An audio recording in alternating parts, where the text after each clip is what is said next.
Joel 2, 28 até o 32.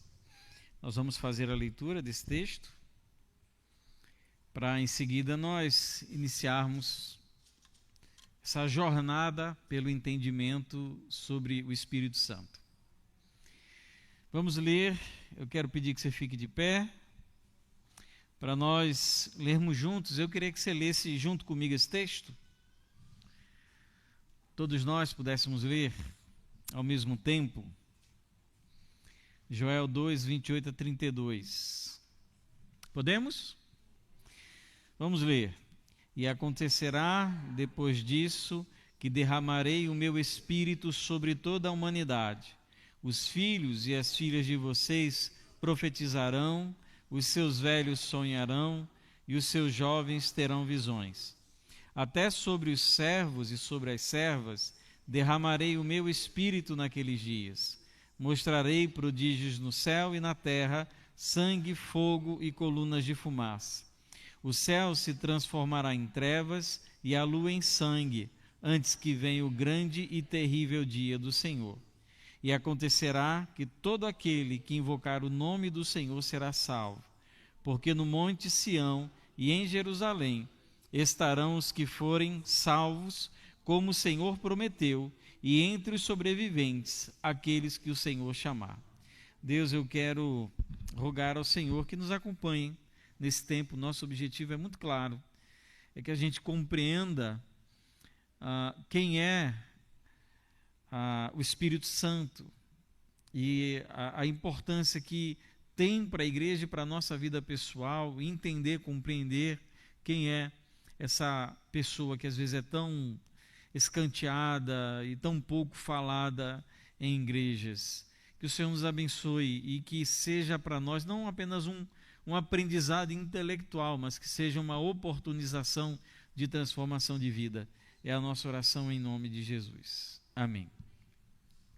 Queridos, podem sentar. Falar sobre o Espírito Santo não é algo muito simples, né?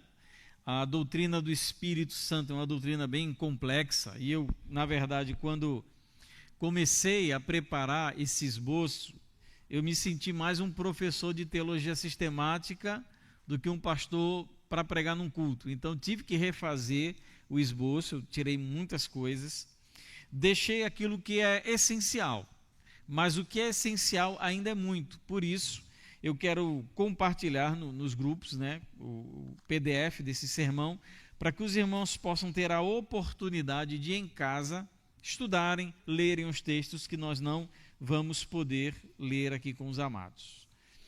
Falar sobre o Espírito é bem complicado, no sentido de que já existe uma cultura pré-determinada que nos leva a uma certa compreensão acerca de quem é essa pessoa da Trindade. Para vocês terem uma ideia, nós nos referimos ao Espírito Santo como a terceira pessoa da Trindade. É como normalmente as pessoas se referem. Mas esse termo terceira pessoa, que é um numeral ordinal, ou seja, coloca em ordem, ele transmite uma ideia errada sobre o Espírito Santo, porque ele indica uma ordem ou uma hierarquia. Então, quando eu digo terceiro, é como se houvesse um primeiro que é mais importante, um segundo importante, mas o terceiro lugar ficou com quem? Com o Espírito.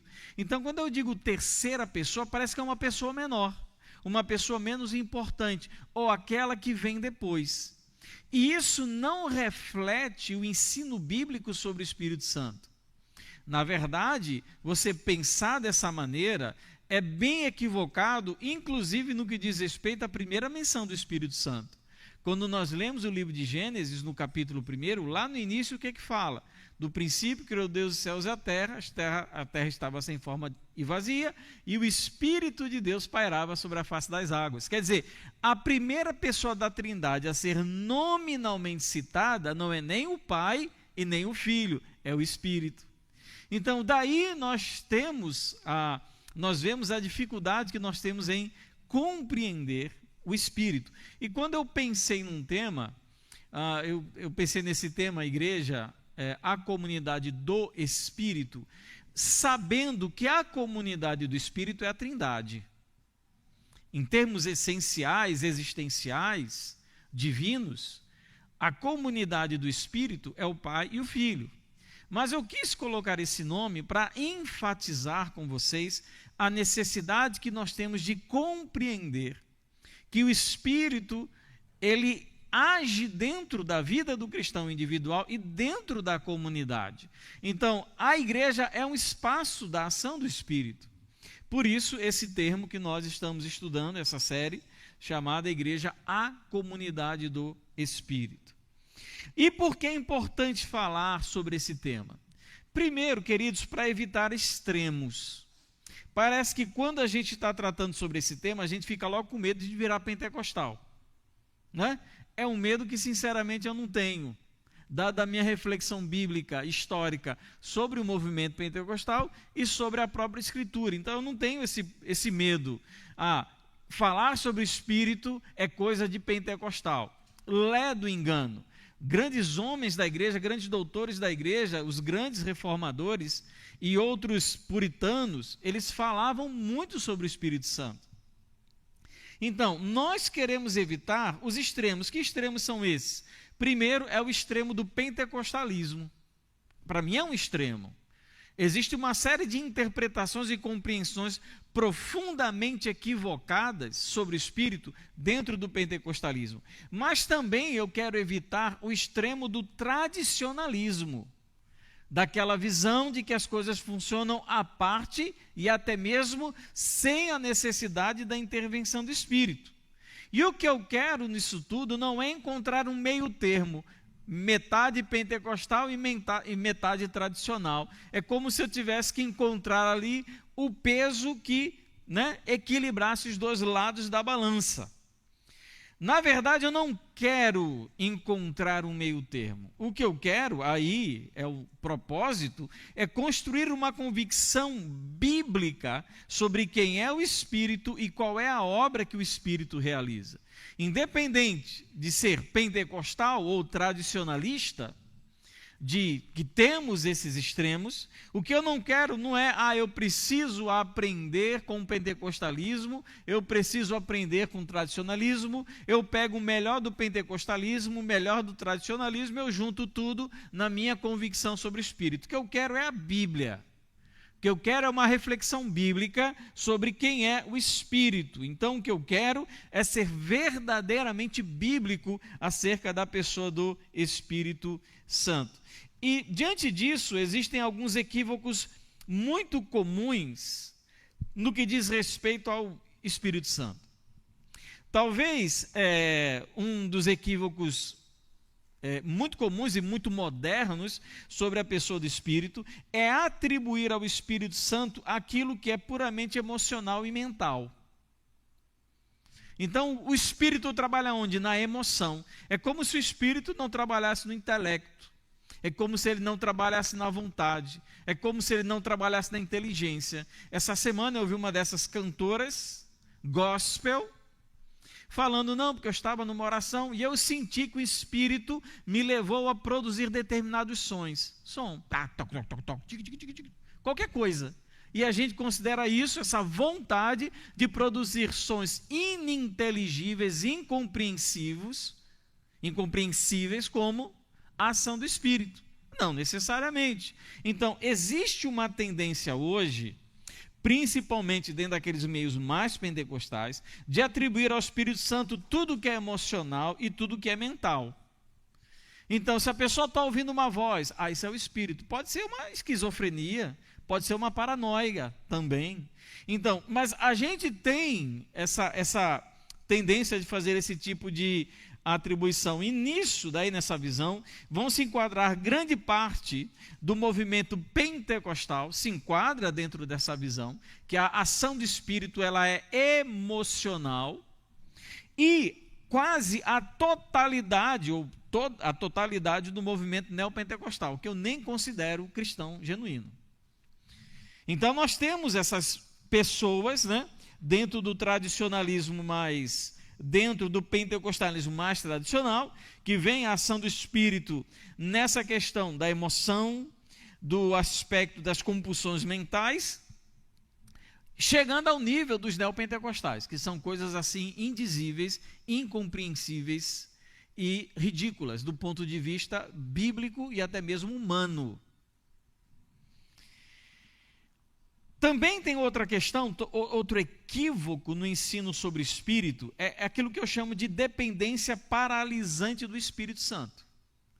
É como se a Bíblia ensinasse que se o Espírito não mexer, não orientar, não conduzir, a gente não pode fazer nada.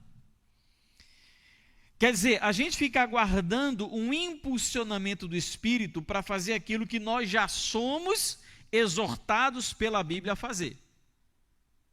Não, eu estou esperando o toque, a orientação do Espírito, para evangelizar o meu marido, para evangelizar o meu filho. A Bíblia já não deixa você fazer isso? Está esperando o quê? Então, tem essa figura mística, né? De que nós só fazemos, ou que o Espírito só age em nós por intermédio do impulsionamento. Como se o ato de eu desejar evangelizar já não fosse uma ação do Espírito na minha pessoa. O ato de colocar diante de mim um incrédulo já não fosse uma oportunização do Espírito. Não, mas tem que vir aquela emoção, aquele comichão, aquela quase linguazinha, né? Aquele balbucio falando e tal. Então, essa é uma visão profundamente equivocada do ensino sobre o Espírito. E outro ensino equivocado sobre o Espírito é que o Espírito, quando age de maneira poderosa e radical. Então, quando nós vimos que a ação do Espírito é quando o cara cai no chão, é quando ele rola, é quando ele sobe pela parede, é quando ele começa a voar. Ali é movimento espiritual. Ali é o poder de Deus. Não é assim que a gente ouve? Ali é a manifestação do poder, porque houve cura, houve isso, houve aquilo outro e tal.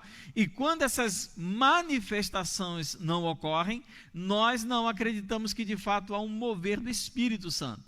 O que é um ensino contrário ao ensino da Escritura. Muito errado do ponto de vista bíblico. O Espírito, ele não age apenas nesses atos de poder e intervenção sobrenatural. Na verdade, a obra mais comum do Espírito é aquela obra que ela é contínua, mas é humilde.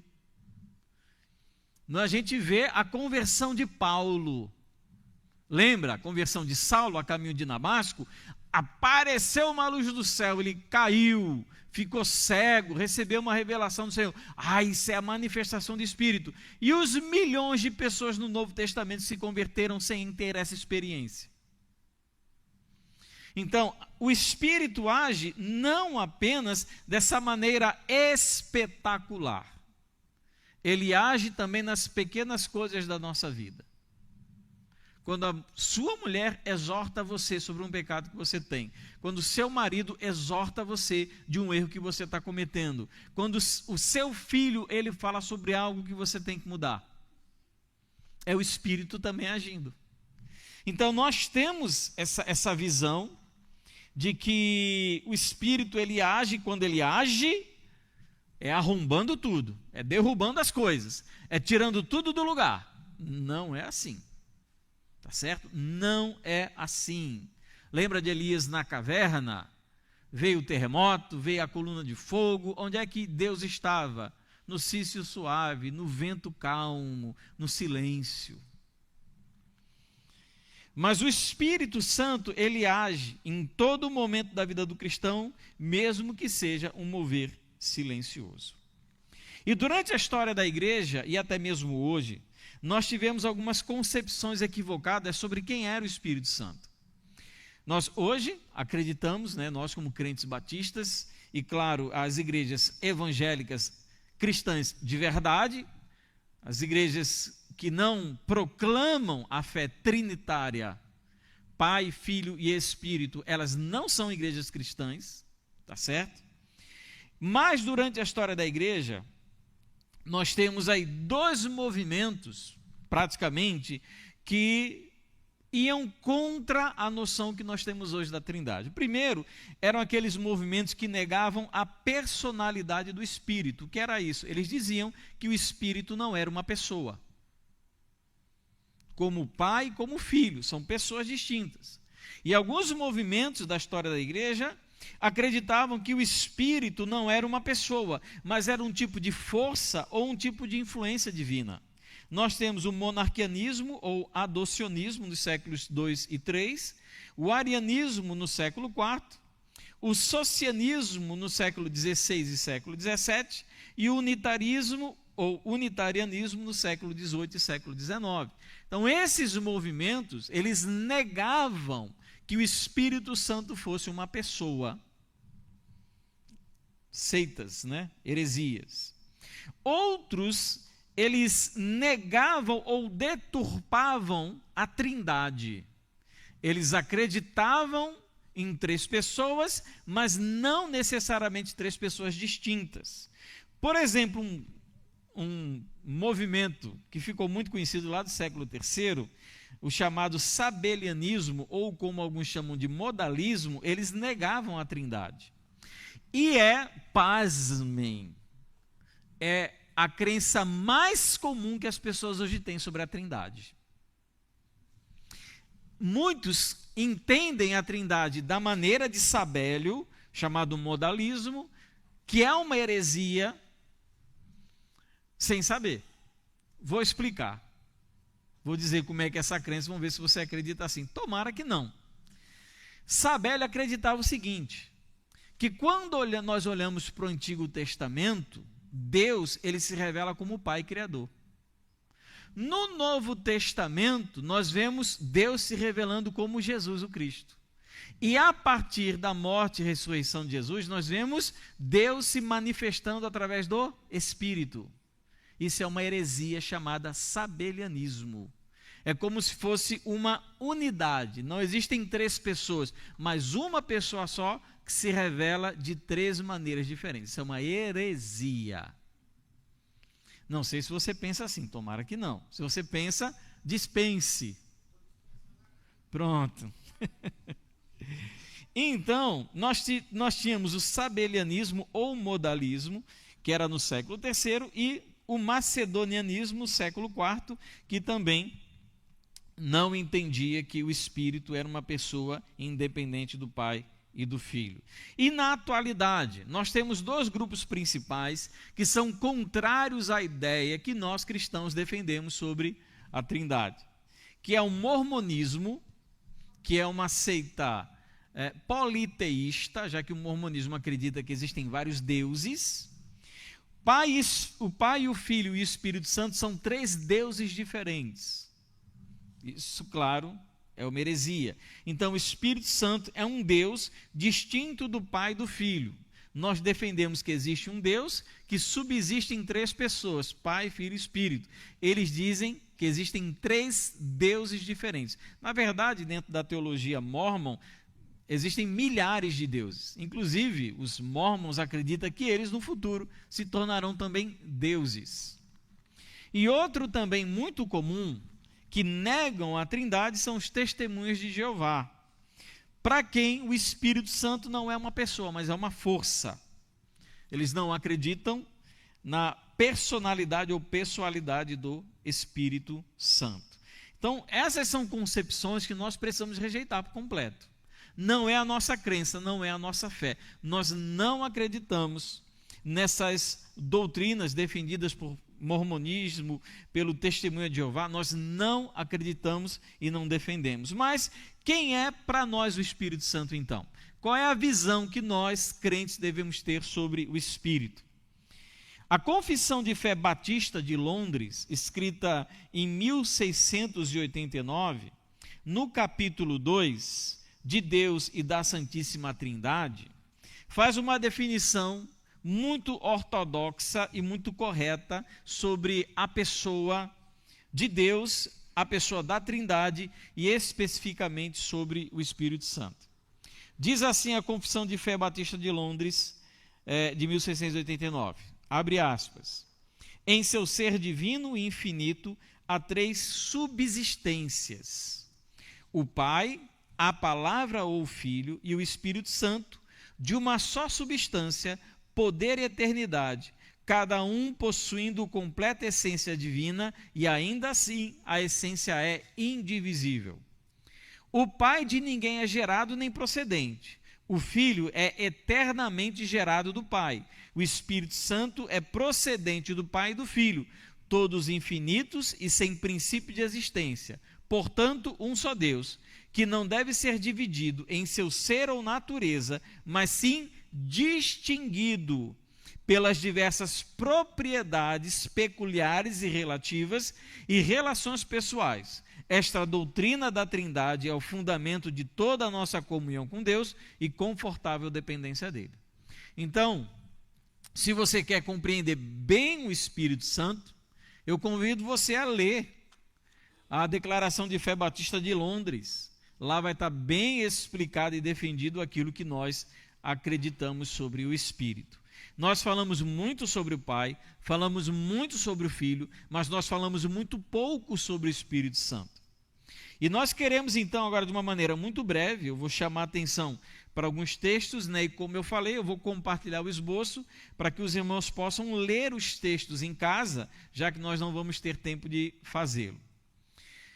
Então, como eu posso, discordando de movimentos como o mormonismo e as falsas testemunhas de Jeová, e desses outros movimentos heréticos que negam a divindade e a personalidade do Espírito, como eu posso olhar para a Bíblia e descobrir que ele, além de ser uma pessoa, é divino? Primeiro, a Bíblia nos ensina que o Espírito Santo, ele possui atributos pessoais. Isso é, quando a Bíblia fala sobre o Espírito Santo, ele fala sobre o Espírito, ela fala sobre o Espírito como uma pessoa, não como coisa, não como parte divina, não como emanação divina, não como sentimento divino ou energia divina. Os atributos que a palavra de Deus usa para o Espírito são atributos que tratam o Espírito como uma pessoa, assim como eu e como você. Ele pensa, 1 Coríntios 2, 10 a 11 e Atos 15, 28. O Espírito, segundo Isaías capítulo 63, versículo 10, e Efésios capítulo 4, versículo 30, ele pode ser entristecido. Eu nunca vi uma força ficar triste, você já viu? Ah, esse mês eu não paguei a luz lá de casa, ela está tão tristinha, ela está tão cabisbaixa, ela está tão apagada. De fato, se não pagar, ela fica apagada mesmo. Quer dizer, a gente usa esses termos para nos referirmos a pessoas. Pessoas pensam, pessoas se entristecem, pessoas amam. Romanos capítulo 15, versículo 30. Então, o Espírito é visto como um Espírito que ama. E muito interessante, em 1 Coríntios capítulo 12, versículo 11, vai dizer que o Espírito possui vontade. Energia não possui vontade, força não possui vontade. O Espírito, ele deseja. Diz esse texto que ele distribui os dons espirituais conforme aquilo que ele quer. Quem é que quer? Pessoas têm desejo, pessoas têm vontades. Então, sempre que a Bíblia fala do Espírito, vai falar do Espírito e se tratando de atributos pessoais. De pessoa, é uma pessoa. Segundo, quando a Bíblia ela vai falar sobre o Espírito, ela vai falar em termos de atributos ministeriais, ou seja, a maneira como o Espírito age, o que ele faz, demonstram que ele é uma pessoa. Por exemplo, em 2 Pedro capítulo 1, 21, diz que foi o Espírito que inspirou as Escrituras. Quer dizer, toda a palavra de Deus é obra do Espírito Santo. Foi ele quem capacitou, inspirou, orientou todos os autores da Escritura. Em João capítulo 14, versículo 26, o Espírito é quem ensina. Romanos 8, 14, o Espírito é o guia. Atos 8, 29, Atos 13, 2, o Espírito ele fala. Força não fala, energia não fala. João 16, 8 a 11, o que o Espírito faz? Ele convence as pessoas. E ele vos convencerá da justiça, do pecado e do juízo. O Espírito, ele convence as pessoas. João capítulo 3, versículo 5, ele regenera o pecador. João capítulo 14, versículo 16, ele conforta as pessoas. João 15, 26, ele testifica, lembra? Ele testifica que nós somos filhos de Deus. Romanos 8, 26, olha que interessante, ele intercede. Uma força não intercede. Emanação divina não intercede. Energia não intercede. Mas o Espírito, como uma pessoa, ele intercede por nós. Em Atos capítulo 13, versículo 2, Atos 20 e 28 e 1 Coríntios 12, 11, ele dá dons, ele distribui dons.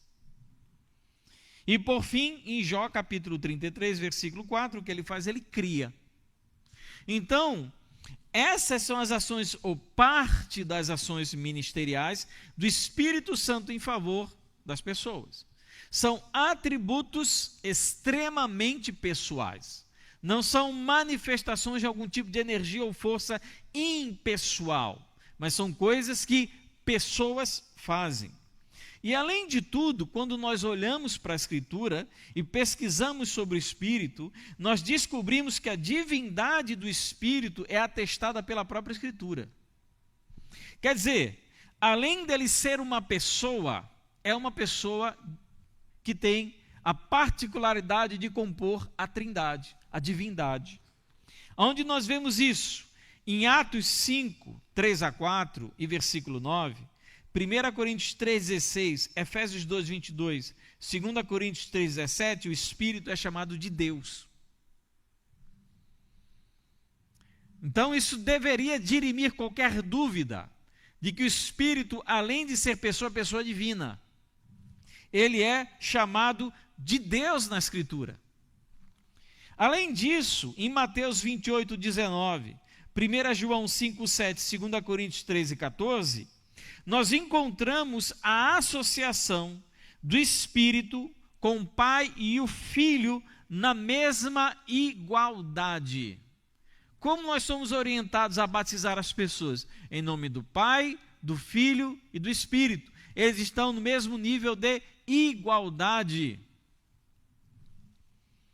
Então, nós vemos claramente nesses textos que o Pai e o Filho estão associados igualmente com o Espírito. Não existe uma relação de subordinação, de o Pai é mais importante que o Filho e o Filho é mais importante que o Espírito. Não existe essa relação. Dentro da Trindade, a relação é de igualdade. Além de tudo, os atributos de Deus, quando nós lemos a Escritura, nós vamos descobrir que Deus é o quê? Deus é eterno, não é isso? É onisciente, onipresente, onisciente, não é? As nossas classificações dos chamados atributos incomunicáveis de Deus. Deus é onisciente, Deus é onipresente, Deus é onipotente, Deus é eterno, Deus ele é criador. Quando nós olhamos para a Escritura, essas designações ou atributos são também atribuídos ao Espírito Santo. Em Hebreus 9,14, nós encontramos que o atributo da eternidade é dado também ao Espírito. Então, o Espírito Santo, ele é, assim como Deus, eterno. Em Romanos capítulo 8, versículo 2, o Espírito é vida, assim como Deus é vida, o Pai, o Filho, também o Espírito. Em Salmo 139, 7, 8, esse texto é muito conhecido, né? Para onde irei, para onde me ausentarei do teu Espírito. Ou seja, o Espírito ele é onipresente, Salmo 139, 7 a 8. Ele está em todos os lugares. Um outro atributo igualmente atribuído ao Pai e ao Filho, Mateus 28, 19, é o atributo da santidade ou perfeição. Ele é santo, assim como o Pai, assim como o Filho. Um outro atributo também atribuído ao Espírito é o atributo que nós encontramos em 1 Coríntios 2,10, é o atributo da onisciência. Ele sabe de tudo. Ele sonda os nossos corações, conhece as nossas mentes. E em João 3,8, 1 Coríntios 12,11, um outro atributo exclusivo, um atributo incomunicável, que Deus não compartilhou com as criaturas, é o atributo da soberania. O Espírito, assim como o Pai, assim como o Filho, o Espírito é soberano. E um último atributo, muito atribuído ao Espírito que prova a sua divindade, nós encontramos em Gênesis 1 e 2, e João capítulo 3, versículo 5, é o atributo da onipotência. Ele pode fazer tudo o que ele quiser, assim como o Pai e assim como o Filho. Então, dada essa demonstração de que o Espírito é uma pessoa, e é uma pessoa que faz parte, que compõe a chamada Trindade, essa comunidade perfeita chamada de Trindade, Pai, Filho e Espírito, nós devemos rejeitar como heresia, como falso ensino, qualquer outra ideia, teoria, pensamento ou doutrina que não defenda a personalidade e a divindade do Espírito Santo. Por fim, eu queria fazer uma abordagem sobre o texto que nós estamos falando em Joel, capítulo 2, versículo 28 e 32, porque talvez no Antigo Testamento esse seja um dos textos mais conhecidos e mais importantes sobre o Espírito Santo, porque vai relacionar a obra do Espírito Santo no Antigo Testamento com a obra do Espírito Santo no Novo Testamento. Então eu peço que você abra novamente, deixe aberto aí no livro de Joel, capítulo 2, 28 a 32, onde nós vamos entender de maneira bem breve a que se refere esse texto, essa profecia de Joel, capítulo 2, 28 e 32, como os irmãos sabem que ela se concretiza, ou tem o início da concretização, lá em Atos capítulo 2, por ocasião da descida do Espírito Santo, que é o que nos motiva tanto a falar sobre essa pessoa da Trindade. Nós, quando lemos Joel capítulo 2, versículo 28 a 32, e acontecerá depois disso, que derramarei nesse depois disso aqui, ele está falando da restauração do povo de Deus, que nós encontramos no início de Joel, lá no capítulo 2, ele está tratando da restauração do povo. E após então esse momento em que a nação de Israel seria transformada, alcançada pela graça do Senhor, algo importantíssimo aconteceria. E acontecerá depois disso que derramarei o meu espírito sobre toda a humanidade. Os filhos e as filhas de vocês profetizarão, os seus velhos sonharão e os seus jovens terão visões, e até sobre os servos e sobre as servas derramarei o meu espírito naqueles dias. Então, perceba que com base nesses dois versículos de Joel 28, de Joel capítulo 2, 28 e 29, nós temos aqui uma grandiosa promessa que deveria causar impacto em todo aquele que ouvisse. Porque se tinha algo, digamos assim, muito misterioso e muito difícil de ser previsto, era a ação do Espírito Santo no Antigo Testamento.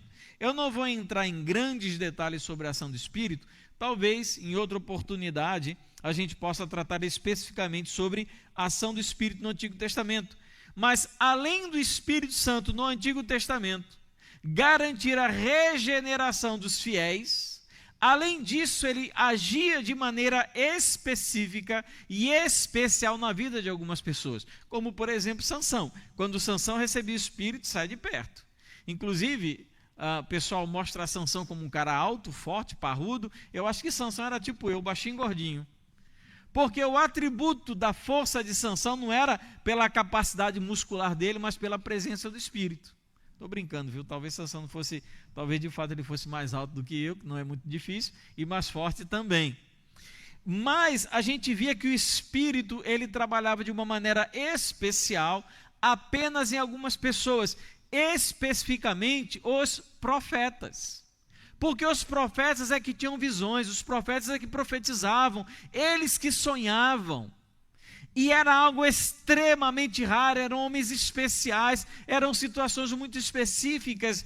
E a figura que Deus está passando aqui para a gente é que no começo de Joel capítulo 2, existe uma mudança radical onde ele vai derramar água e bênção sobre a terra, que as colheitas e as provisões do povo de Israel vão ser abundantes. Então, há uma abundância de riqueza material no começo de João capítulo 2. Então, ele derrama água, ele derrama chuva, e a chuva faz o pasto crescer, o gado se multiplica, a riqueza, a prosperidade material, a bênção. Então, essa riqueza, essa prosperidade, esse desenvolvimento econômico da nação de Israel, em Joel capítulo 2, no início, é uma demonstração da presença e da aprovação de Deus para aquele povo. E o que nós temos também agora em Joel capítulo 12, a partir do versículo 28, é uma outra maneira de Deus ele transbordar, de Deus abençoar e manifestar a sua presença, só que de uma maneira muito especial, que é compartilhando com a humanidade agora, não mais de bênçãos materiais, mas do seu próprio Espírito.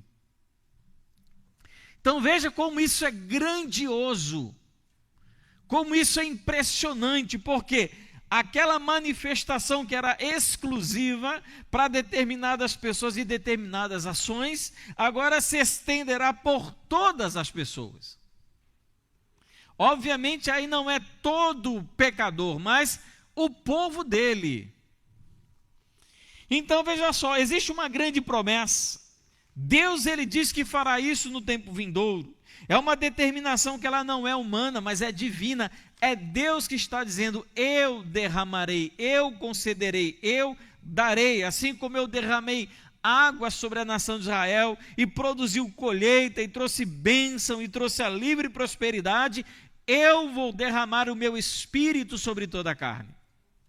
É uma promessa extremamente grandiosa em toda a sua extensão. É sobre toda a carne, é sobre toda a humanidade, é filho e filha, é jovem, é velho, até servos e servas receberão o Espírito de Deus. Não mais um grupo determinado ou um tipo especial de gente.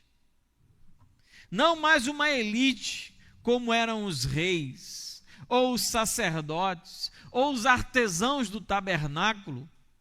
Não apenas acompanhar para determinada função, como a música, como aquele feitor que trabalha com a madeira, preparando o tabernáculo do Senhor, mas é um derramar do Espírito com ampla liberalidade para que aquelas pessoas possam viver continuamente debaixo da orientação do Espírito. É uma promessa grandiosa por causa da sua extensão e é também uma promessa grandiosa por causa dos seus resultados. Eles vão profetizar, vão ter sonhos e vão ter visões, que eram características dos grandes homens e mulheres de Deus no Antigo Testamento, que desfrutavam de uma profunda comunhão com Deus. Então veja como esse derramar do Espírito Santo iria colocar o povo de Deus em um tipo poderoso de relação com o Pai, com o próprio Deus. Era outro nível. Então existe essa promessa, que nós, brevemente, vamos estudar a sua concretização a partir de Atos capítulo 2, de que ela foi parcialmente cumprida, em que de fato hoje os crentes estão debaixo dessa poderosa influência do Espírito sobre suas vidas. De que de fato o que nós fazemos, o que vivemos como crentes se deve a presença do Espírito em nós. Mas existe algo muito importante nesse texto também. É que o derramar do Espírito, ele chama a atenção para outro evento também vindouro. O derramar do Espírito sobre toda a carne, claro, isso potencializa o trabalho da igreja. Isso permite com que o crente ele viva uma vida de obediência, de amor ao Senhor, mas ele também chama atenção para outro evento ainda vindouro, que é o que o texto diz, a partir do versículo 30. Mostrarei prodígios no céu e na terra, sangue e fogo e colunas de fumaça. O sol se transformará em trevas e a lua em sangue, antes que venha o grande e terrível dia do Senhor. O que o derramamento do Espírito ele mostra não é apenas que a igreja ou o povo de Deus está entrando num novo relacionamento com Deus, mas que o dia da vingança do Senhor está cada vez mais próximo. O que se segue ao derramar do Espírito sobre toda a carne é o dia do Senhor. É o dia do ajuste de contas. Então, se para a igreja o derramamento do Espírito representa um tipo de adoção e um tipo de relacionamento até então incomparáveis, para os incrédulos, para os ímpios, significa que o dia do ajuste de contas está cada vez mais próximo. Porque o mesmo Deus que age com graça através do seu povo é o mesmo Deus que está preparando tudo para o dia do grande julgamento. E esse dia vai chegar. Então, quando o Espírito ele foi derramado, foi o primeiro sinal de que o tempo do fim tinha chegado. Então, em Atos capítulo 2, e os judeus eles devem ter compreendido dessa maneira, que quando o Espírito é derramado sobre aquelas pessoas, eles sabem que o tempo do fim chegou. Que o tempo do julgamento está próximo. E eu acho muito interessante como no versículo 31, esse dia é chamado para todo aquele que não crê. É o dia grande e terrível. Quer dizer, é algo tão além da expectativa que ele tem que usar 2 adjetivos para descrever esse dia que vai chegar. Ele vai ser um dia grande, ou seja, incomparavelmente maior e mais importante do que qualquer outro dia dessa humanidade. E terrível. Não vai ser um dia bom para os ímpios, para os incrédulos, para aqueles que rejeitaram o chamado do Evangelho. É um dia terrível.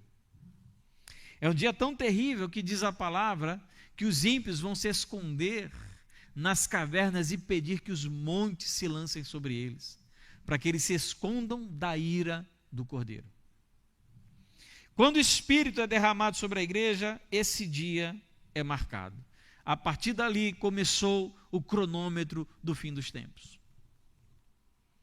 Mas os crentes, a partir do versículo 32, eles não se preocuparão porque estarão a salvo, pois eles invocaram o nome do Senhor. Não tenho o que temer, porque eles invocaram o nome do Senhor. E eu queria concluir essa nossa primeira reflexão sobre esse tema, lembrando que o Espírito Santo é um tema teologicamente relevante. A não compreensão adequada sobre ele nos coloca em muitos problemas. Você começa a ver coisa e diz que é o Espírito. Você começa a sentir algumas coisas na sua cabeça, você está precisando tomar um remedinho, não é coisa do Espírito não, talvez é falta de algum remédio na sua cabeça, alguma coisa, aí a gente pode, ver um psiquiatra aí e tal, passar o contato, para você ter algum apoio.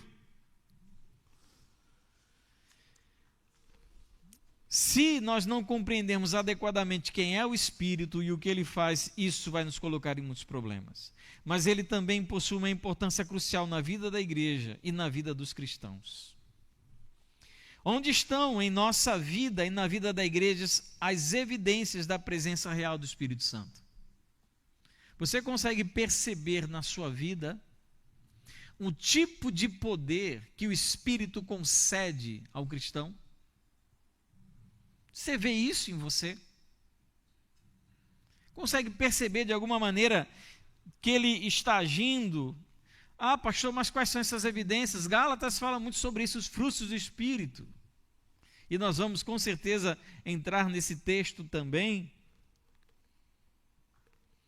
E se nós, ao olharmos para o tipo de espiritualidade, de relação que nós temos com Deus e com as pessoas, se nós olharmos e dissermos, olha, eu vejo muito pouco, quase nada do Espírito, isso não deveria nos incomodar profundamente? Porque nós não estamos falando do item opcional da vida cristã. Estamos falando sobre algo ou alguém que, se nós não tivermos a nossa vida cristã, ela não é possível. Não é que é difícil ser crente sem o Espírito. É impossível ser crente sem o Espírito. Então, se nós olhamos para a nossa vida e não vemos evidência de que o Espírito trabalha, age em nós, isso deveria, no mínimo, nos incomodar, nos levar à oração, nos questionar por que espiritualmente somos tão improdutivos, porque espiritualmente as nossas orações são tão poucas, são tão carnais, porque a gente não evangeliza, porque a gente não tem amor na palavra, porque a gente não tem amor na comunhão dos santos no culto de domingo, porque a gente não gosta de escola bíblica dominical, porque a gente prefere passar 2, 3 horas vendo TV do que lendo a Bíblia.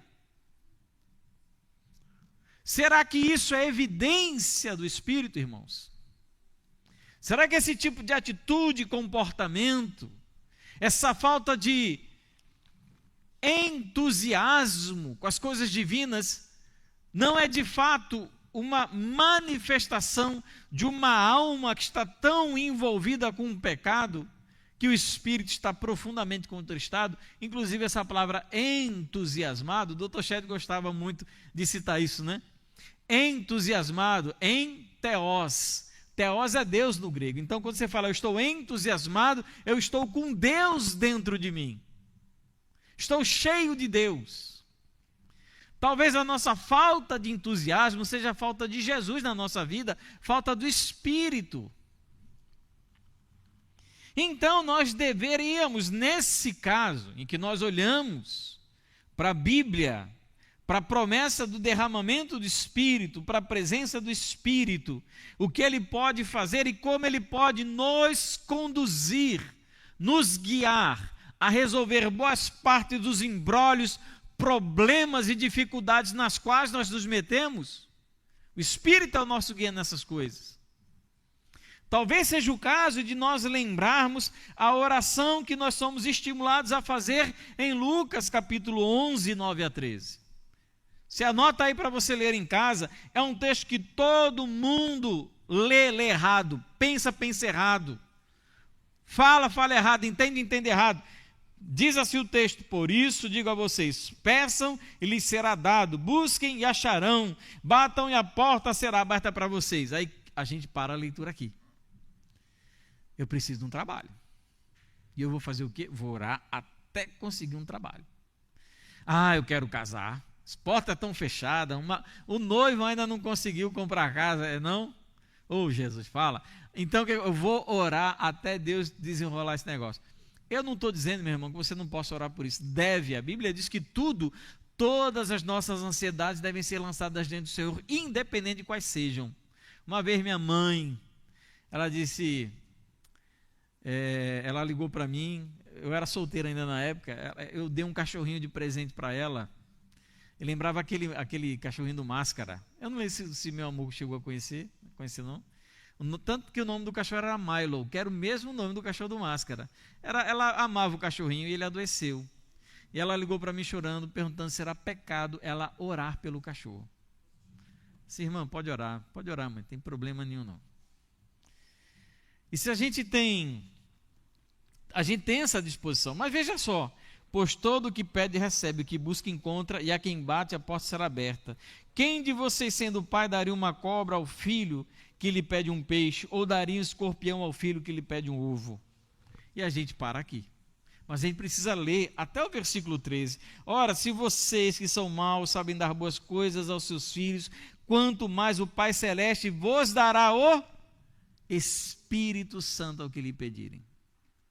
Esse texto está falando de bater, de insistir, de pedir o quê? O Espírito Santo. Então, se você está num momento difícil da sua vida espiritual, numa crise, numa sequidão, é como diz, né? Os olhos secos, coração seco, a alma cansada, aflita, coração distante de Deus, que a gente pode estar aqui sentado e pode estar longe de Deus. E quando a gente está assim, e a gente não sabe nem por onde começar a busca da volta para casa, da restauração da nossa vida espiritual, o que a gente faz? eu preciso do teu Espírito.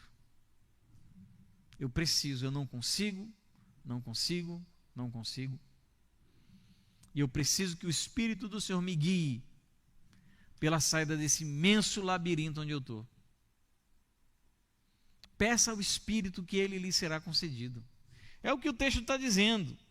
Quanto mais o Pai Celeste dará o Espírito Santo aos que lhe pedirem, não tem nada melhor que Deus ele pode lhe dar do que o Espírito Santo. Nada nesse mundo, nem os melhores templos, as melhores casas, as melhores pessoas, os melhores bens, as melhores formações, nada é mais precioso do que o Pai conceder a você a profusão, o derramar e a presença transformadora do Espírito. A gente está cabisbaixo, está com a vida toda arrebentada, todo cheio de dificuldades, todo cheio de problema, não sabe nem por onde começar. Está aí o primeiro ponto onde você pode começar a ter a sua vida transformada. De Deus, eu preciso do auxílio do teu Espírito. Agora você vai pedir isso até quando? Até quando Deus der. Porque, como diz o texto, pede e será dado, busca acharão, vocês vão bater e a porta será aberta. Buscar o Espírito Santo. É Ele que tem o poder de transformar a nossa vida. Ele está em nós, Ele age em nós. E eu espero, queridos, com esse tempo que nós vamos ter aqui durante nossos encontros de domingo, que Deus ele possa nos dar a oportunidade de fazermos essa oração. Deus, nos dá o teu Espírito. Como eu falei, eu não tenho a menor expectativa. Não sou pentecostal. Tinha um pastor amigo meu que era pentecostal. Falava em língua e tudo. Eu não tinha a menor inveja. Conheci, fui a muitos círculos de oração. Admiro as irmãs que oram. Aquelas irmãzinhas do coque, né? Como diz, é o BOP da Assembleia de Deus, né? O esquadrão de elite da Assembleia de Deus. Não tenho problema nenhum. Mas a minha expectativa sobre o Espírito não é de que ele me faça falar línguas estranhas, mas é que ele me dê as capacidades e habilidades que eu preciso ter para servir a ele de todo o meu coração. Então, que esse seja um tempo dessa reflexão. Que ele nos inspire a olhar para a nossa vida e ver que nós podemos ser muito mais do que hoje nós somos. Não para a nossa glória, não para a potencialidade, para o destravamento da nossa mentalidade, mas para a honra e glória do nosso Senhor. Amém? Fecha seus olhos. Vamos orar ao Senhor nesse momento.